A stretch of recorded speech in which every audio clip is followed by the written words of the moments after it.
Hey guys, welcome to my channel. As you can see the thumbnail, what if Issei joined the Khaos Brigade part 6, but before we start please do support for more awesome content and subscribe to my channel and also watch previous episodes. Let's start the video. It was a normal day in class and for Vali time was getting every time slower. He just wants the plan to be put into motion for him, leave this godforsaken place for once and to never come back. Thinking about the plan, he narrowed his eyes. It must be perfect, from Azazel make sure that the hero faction fall in the trap, to the capturing one of them. He still has his doubts about the Grimoire peerage, but if Issei and Irina say they are of trust, he might just believe it. But someone he will not trust is Rias, especially after yesterday's little act. The few trust he had for her disappeared completely. He wonders what happened to her. He met her long time ago and she wasn't like this. Something big happened, but what? Stop thinking about that, Albion said in his head, and Vali laid against the desk. It is that or paying attention at this, Vali answered in his mind. Then pay attention. I want better grades than Diedrich user, Albion demanded, and Vali smirked. I will, don't worry about Hudu beating me on something. If you said so. Vali stopped smirking. Albion, what do you think about Rias? She smells weird. Vali frowned. Weird? Yes, I don't know how to explain, but it probably is because the sudden change of her attitude. Maybe he should tell this to someone. Maybe, but who? Up to you. Now wake up, that it seems that class is already over. And in queue the bell rang, finishing school hours. Issei let out a sigh and looked at Vali. Seems that your torture is over, Vali, he joked, and Vali let out a groan. Shut up, besides now starts yours, he smirked, seeing the displeased face of Issei. Shall we go now? Irina asked, getting in their conversation. What if Rias appears again? Vali asked, and in queue outside it were heard some kya. Issei slammed his head against the desk. Vali chuckled. Plan B? Vali asked. Plan B, Issei confirmed. Plan B? Irina wondered, and Vali smirked at her. You'll see. Then he and Issei walked towards the window, opened it, and jumped through it. To say that the class was surprised was an understanding. Will they be okay? Asia wondered, getting next to Irina, who was blinking to see if that was real. I don't know, this is the second floor, how bad can it be? Zenobia said, joining the group. I hope so. For now let's go to the clubroom, Kiba said, looking at the window, and the rest were about to leave when Rias entered the room. She looked around for Issei, and when she didn't saw him she pouted. She then turned to Kiba. Kiba-chan, you know where Aiz-kun left? Kiba blinked a little bit before answering. He and Vali-kun left through the window. They are probably on their way to the clubroom. Rias nodded and left, skipping towards the clubroom. The group stayed there for some moments before Zenobia turned to Kiba-chan. I have no idea, Kiba answered, and then they left. Orc Club after all arrived, and Azazel stopped other fight between Rias and Kuroka, or more like Rias flirting with Issei and Kuroka getting mad. They start planning. How is the trap going? Vali asked Azazel, who smirked. Nothing to worry about. It seems that my fake rumors already caught the attention the hero faction. Vali nodded and looked at the rest. Good, now prepare yourself because the bait is already set. We're going to make pairs and make turns to watch the key. The pairs are Lafay and Arthur, Kiba and Koneko, Zenobia and Irina, Rias and Akino, Issei and Kuroka, Baiko and me. Asia will be out because she don't specialize herself with fights. Now if you see, he was interrupted with Rias raising her hand with a frown on her face. With a sigh Vali pointed at her. Yes, Rias. Rias stand up and asked, why I'm not with Aiz-kun? Vali didn't even hesitate, because he is with Kuroka. Rias continued, then changed the pairings. Vali shook his head. No, I did this because they are more compatible in their fighting styles, nothing personal. Rias pouted but didn't said anything else, and she sit back down. Vali decided to continue. As I was saying, if you see anything suspicious or out of place call for backup, that's all. We start tonight. The guard. When he finished everyone left but him and Azazel. Azazel noted that he was thinking something and called his attention. Something wrong? Vali turned to him. Can we talk for a bit? Azazel nodded and Vali told him all that happened to Rias. Azazel nodded slowly with a frown on his face. This sounds suspicious. Keep an eye on her. I'll go and think what to do, but you focus for tonight. Who knows when they are going to attack? Then they both left. That night it was the turn of Issei and Kuroka to guard the key. It was still under lock, only that it was now easier to break. They were walking until Kuroka stopped walking. He looked at her with a raised brow. Something wrong? He asked. She looked down. Aiz-kun, you will never leave me, right? Issei smiled at her. No, even when you die, I'll stay by your side. I will never leave you. They hugged and were about to kiss when they heard some giggling behind them and saw Rias walking towards them with her hollow and glassy eyes. That is so sweet, Aiz-kun, but you need to stop lying to her and to yourself, Rias stated, and both of them frowned. What are you talking about, Red Witch? Kuroka demanded, and Rias only giggled more. I know that Aiz-kun loves me, not you, so can you please leave? She asked sweetly, and Kuroka scoffed. Go to sleep, Rias, Issei said, but in the blink of an eye Rias got close enough to grab his arm. I know how to make her go away, you know, she asked, and her sweet smile slowly started to grow. What are you talking about? Issei asked, getting worried that Kuroka didn't answer right away. Now Rias' smile transformed into a full grin, simple. Then Issei listened to a scream next to him and saw a black spear going through Kurika's belly. "We kill her," Rias screamed and started to laugh like a maniac. "I'll be taking this," Khaos said, taking the key and disappearing in a cloud of black smoke. "And you can wake up," was heard, and Rias' eyes turned back to normal and she passed out, but Issei didn't care. He only had one thing on his mind. "Kuroka," the scream alerted Vali and Biku that it was their turn to watch the key. "Was that Issei?" Biku asked, and Vali nodded with narrowed eyes. "Yeah, let's go," he said, and both rushed towards the scene and saw Issei holding a bleeding Kuroka and a sleeping Rias. "What happened?" Biku asked, screamed S, saying one of his oldest friends bleeding. Issei looked at them. "Khaos got the key, go catch him." Vali turned to Biku. "Go fetch Asia, I'll take care of Khaos." He turned to Issei. "Keep adding pressure to the wound," he ordered, and went looking for Khaos. Vali turned to Biku. "Go fetch Asia, I'll take care of Khaos." He turned to Issei. "Keep adding pressure to the wound," he ordered, and went looking for Khaos. Biku went running to find Asia, trusting Kuroka to Issei. Kuroka slowly opened her eyes and saw Issei holding her. She wanted to stand up but didn't found the strength to do it. "Eyes-kun," she whispered, and Issei gave her a watery smile. "Don't talk, help is on the way," he reassured her, caressing her cheek, slowly.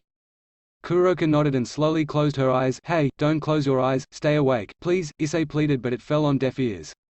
"Kuroka, later, how is she?" Issei asked Asia the 10th time in 10 minutes. After some moments, that Kuroka closed her eyes. Biku, Asia and Kaneko arrived. Kaneko carried both Kuroka and Rias and they rushed towards one bedroom with 2 beds. Kuroka was laying breathing rather hard, and with Asia's glowing hand where she got stabbed. "She is fine, Issei-kun, just getting herself together after a stab wound," Asia told him, and he smiled at her. "Thanks, Asia." Asia smiled and nodded and then turned to the opposite bed, where Rias was resting, hands and arms tied to the bed. Asia didn't know why Biku and Issei wanted her to be immobilized, but they told her that they will explain everything, once the others arrive, including Azazel and Sirex. After 20 minutes everyone was gathered in the room. Kuroka was stable and her breathing was normal, and Rias was still knocked out. Finally Vali entered the room with a defeated expression. "Nothing?" Issei asked with a frown.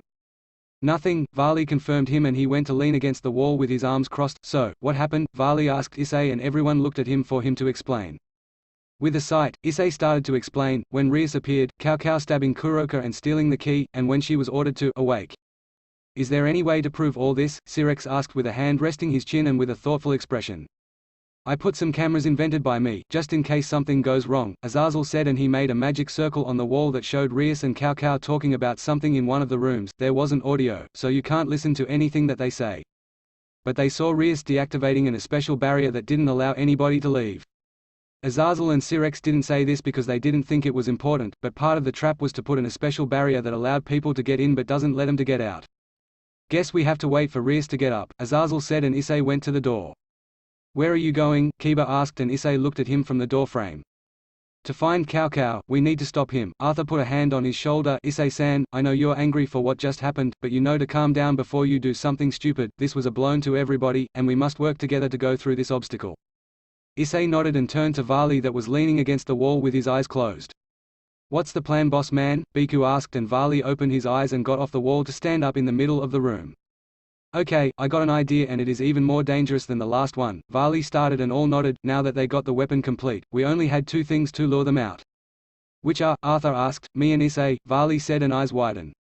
"You don't mean to use yourself and Issei as bait?" Xenovia asked, and Vali nodded.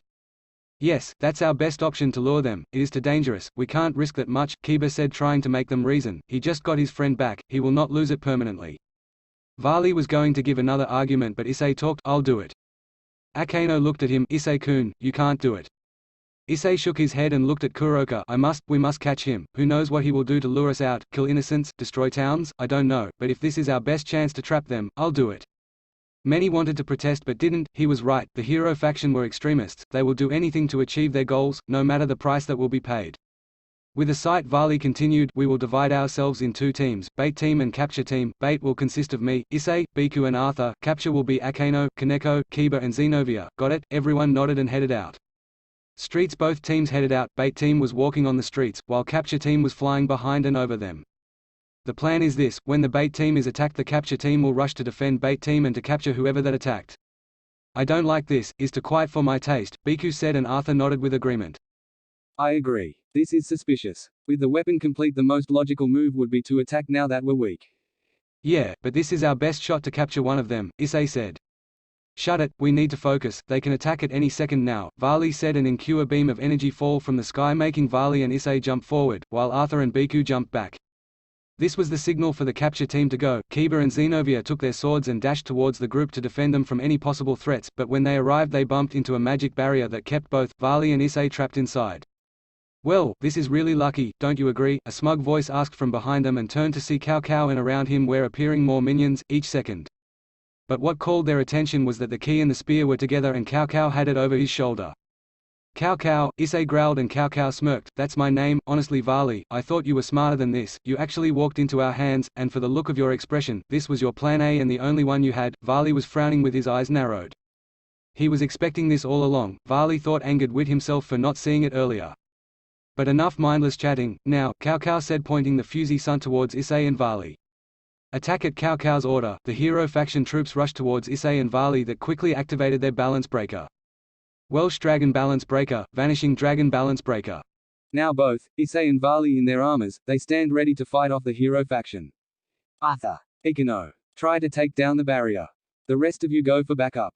Any backup? Varley ordered, and Arthur and Akino nodded and started to work on the barrier while the others rushed back at Issei's house. Partner, I don't know if we can pull this, Diedrich said to Issei in his mind, and Issei nodded. I know, but this is our only chance at the moment. Varley, this might be harder than fighting Syrex. Albion said to Varley, who smirked under his helmet. Maybe, but it isn't like he have a choice right now. Then the battle started, with Rias at Rias's room where she was resting until she wakes up, which is right now.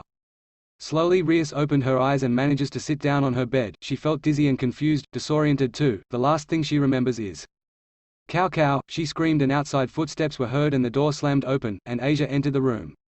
Baku, you're awake, she exclaimed and got closer to examine her. Are you all right? Does something hurt? Rias shook her head and looked at her confused. I'm fine, but what happened? You were controlled by Khaos, and you did bad things while you were like that, Asia told her, and she frowned. Like, before Asia could answer, Syrex entered the room. Ria-tan. Oni-sama, she said, and Syrex went to hug her. When the hug was broken she asked, where is Issei? Syrex frowned. That's what we're trying to discover. Rias looked confused. What do you mean? Syrex looked at the window. We lost contact with both Issei and Varley. You see, they went on a mission to capture Khaos or someone from the hero faction. Somehow we lost contact with them. Then what are we waiting for? Let's search for them, Rias said, and Syrex nodded. We're already at that, Syrex-sama, Kiba screamed, arriving there with the rest. That only left one question for the Mao and his sister. Where is Issei and Varley? With Issei and Varley. I got you, a random hero faction minion that had an axe sacred gear screamed while jumping to Issei and swing his axe down to him, but Issei blocked the strike with his left forearm and with his free arm he hit the guy at the gut. The punch was so powerful he passed out, then Issei threw the guy at a group of minions, knocking everyone that collided with the poor guy. Sadly those minions were replaced by more of them the second they touched the ground. Damn it, they don't stop coming, Issei complained, and then he punched at the face another minion, sending him to a group. Varley was wiping minions flying low to hit anybody with his wings, but his target was the boss. He was heading towards Khaos. He got where the man was and threw a punch at his smug face, but instead of making contact against his face, it connected with a cloud of black smoke. Khaos repapered behind Issei, and Issei feeling that attempt to hit him with his elbow, but once again, it connected with smoke. This time Khaos appeared outside the barrier, behind Akano and Arthur that were still trying to break the barrier. Arthur, take care of him, Varley ordered, and Arthur nodded and summoned Excalibur. Forgive me, Akano-san, but I'll have to let you deal with the barrier alone. Akano nodded and Arthur sprinted towards Khaos. I honestly thought that you were the smart of the team, Arthur. I'm disappointed for you to attack like that, Khaos said with a smirk and blocked the slash of Excalibur with Fusee Sun. Then he kicked Arthur at the gut, making him step back. Then he punched Arthur in the face and held him against the barrier, confusing the members of the DXD team. Enough is enough, he simply said before making a finger snap, and the barrier released a great amount of electricity affecting everyone inside, and Akano and Arthur making them fall to the ground, barely awake. Issei and Varley were also affected, and because of the lack of strength they released the balance breaker and fell down. Damn it, I can't move, Issei said, and Khaos chuckled, and more minions appeared and lifted both Issei and Varley and held them on their feet. Such a sad end for two great warriors. I have to say, that as someone that hates demons, I respect you both. Now goodbye, I hope that the other life is good with you too. Then he pulled the Fusee Sun back, ready to stab Issei. Issei's room. Kuroka that was resting at Issei's bed was waking up after the attack he received from Khaos. She barely managed to sit up and blinked a few times. Kun, wait, Khaos stopped and looked at Varley that suddenly screamed to stop his attack. Khaos smirked, clearly amused. Oh, is this a last attempt to save your friend's life? Varley smirked. No, I actually wanted to make you a deal.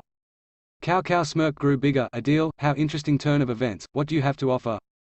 Myself, believe me, I'm way stronger than the poor excuse of demon he is, Vali said, and Issei face fell. You're really going on about this right now? Even Khaos seemed taken back with the statement. Burr regained his composure quickly. If you want to die first, I'll be happy to compel. Khaos said and prepared to kill Vali that closed his eyes ready for impact. Partner, I think that he is building a distraction for backup to arrive. Do something, fast, Diedrich screamed in Issei's head and he nodded. Are you sure you're stronger than me? I mean, I kicked your ass more times than I can count. Now Khaos was confused. Vali just sacrificed to save him, now he is offering himself to die. Vali was looking at Issei confused until Albion spoke in his mind. Vali, I think he is doing the same thing you did right now, continue with the distraction. Vali scoffed, yeah right, like if you could touch me in our spars.